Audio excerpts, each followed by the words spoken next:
The sun. The sun's energy is what fuels our planet. Its light and heat are essential to life as we know it.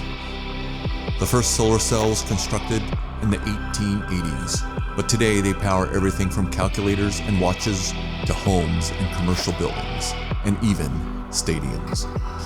Today we harness the power of the sun to charge the battery in the Versys 650 and see if it brings it back to life. This solar panel can be found on Amazon for $39. Use the link in the description.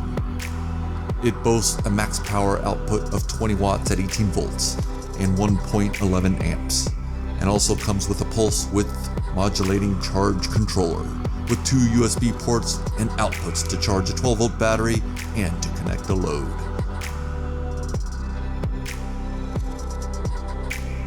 First, use a screwdriver to connect the solar panel with the correct polarity. Red is positive.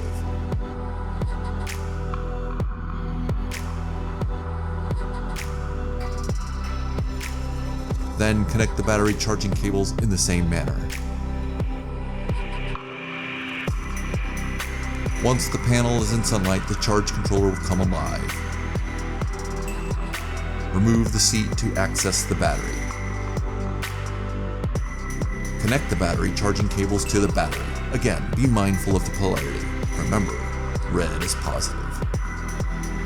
After connecting, the panel will show the current voltage measured at the battery. Note that this battery is very low and does not have the sufficient voltage or current to start the motorcycle.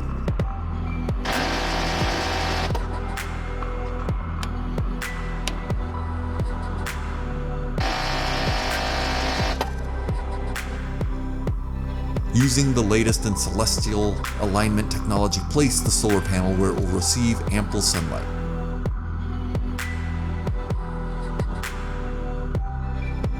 And then wait.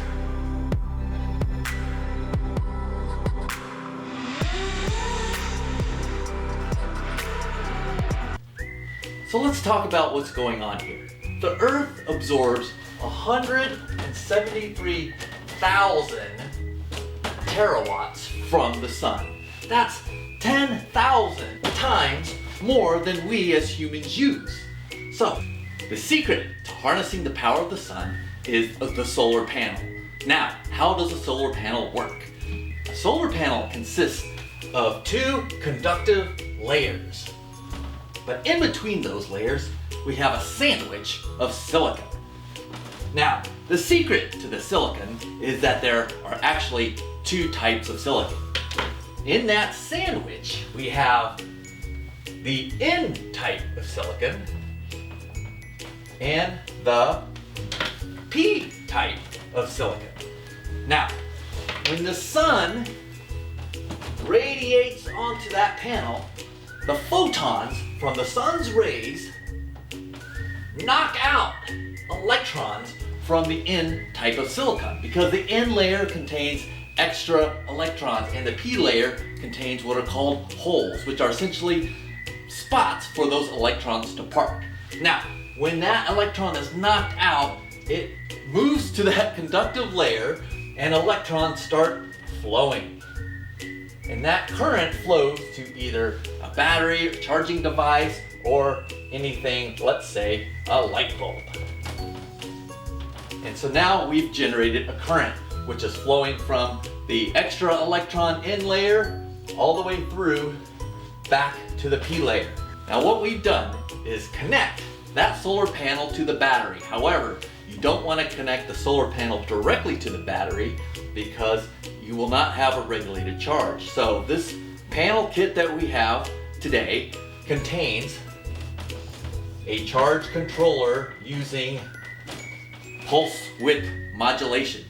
Really, all that is a fancy way of saying it turns the power on and off as it's needed in order to complete that charge. And that concludes your solar panel lesson for today. Approximately 90 minutes later, we try to start the Versys, and success is ours.